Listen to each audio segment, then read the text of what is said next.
তো আজকের ওয়েদারটা খুব সুন্দর ছিল, সেই জন্য আমার বরকে বললাম একটু আমাকে মাঠে নিয়ে চলো না। তো আমার বর তাড়াতাড়ি রাজি হয়ে গেল।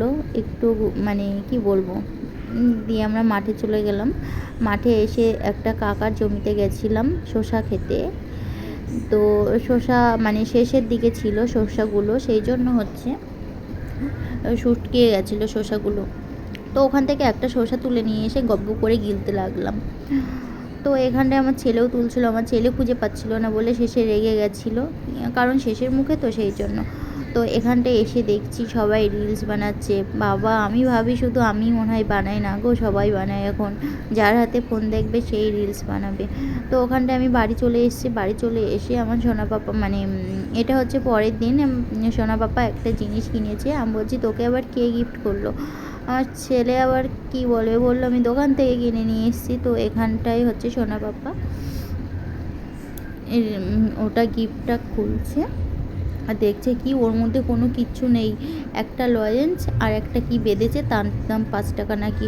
তো আমি সকালে রুটি করেছি আর আলু ভেজেছি আর চা ওখানটায়, আর কোনো কিছু করিনি সকালে। আর ওখানটায় কাকিমাদের বাড়ি পুজো হয়েছিল, তাই পুজোর জন্য হচ্ছে দিয়ে গেল পুজোর প্রসাদ। তো এখানটায় মাছ হয়েছে, মাছ নিয়ে ধুয়ে একটু রান্না করতে চলে আসলাম।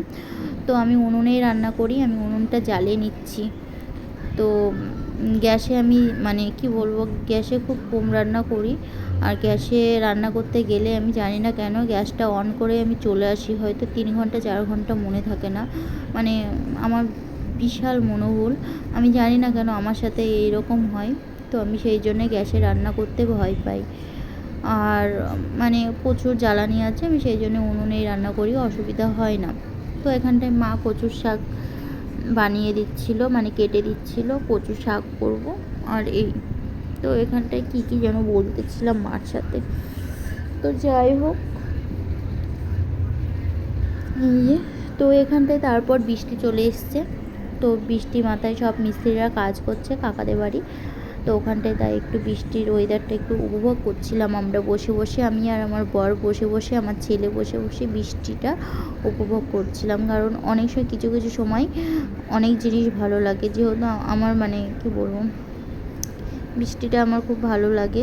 আর বৃষ্টি পড়লে যে মাটির যে মানে অনেক দিন পর বৃষ্টি হলে যে মাটির যে গন্ধটা উঠে না, আমার খুব ভালো লাগে ওই গন্ধটা শুকতে। আমি জানি না কেন আমার অনেক কিছুর মানে ভালো লাগে সেন্ট, তোমরা বললে হাসবে, যাই হোক আমার বলছি না। তো এখানটায় সোনা বাবা খেলা করছে।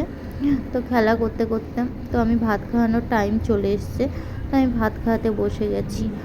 আর দেখো সোয়াবিন নিয়েছি, কচুর মানে সব কিছু যা যা হয়েছিল তাই তাই নিয়েছি। ও সব কিছুতেই প্রায় খাই, আমি সেই জন্য অল্প মানে চেষ্টা করি, মানে বেশি না খাওয়ানোর, অল্প অল্প করে সব কিছু দিয়ে খাওয়ানোর চেষ্টা করি। তো এখানটায় সোনা বাবা খাচ্ছিলো আর একটু ফাজলামি করছিল,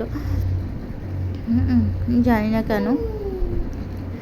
আর এই যে তো আমি হচ্ছে মাছের ডিমগুলো একটু সেদ্ধ করে নিচ্ছি, সেদ্ধ করে একটু তারপরে ভাজবো, কারণ তাহলে গন্ধটা মানে থাকে না, মাছের ডিমের যে আষ্টে গন্ধ একটা সেটা থাকে না। তো এই যে রান্না হয়েছে তাই দেখাচ্ছি। তো সব কিছু কমপ্লিট। তো আমি একটু লাস্টে ঢং করতেছিলাম, আর সেই ঢংটাও তোমাদের সাথে শেয়ার করলাম, কি আর করা যাবে। তো এই যে ঢং করছি, ঢং করতে করতে পড়ে যায়নি তাই ভালো।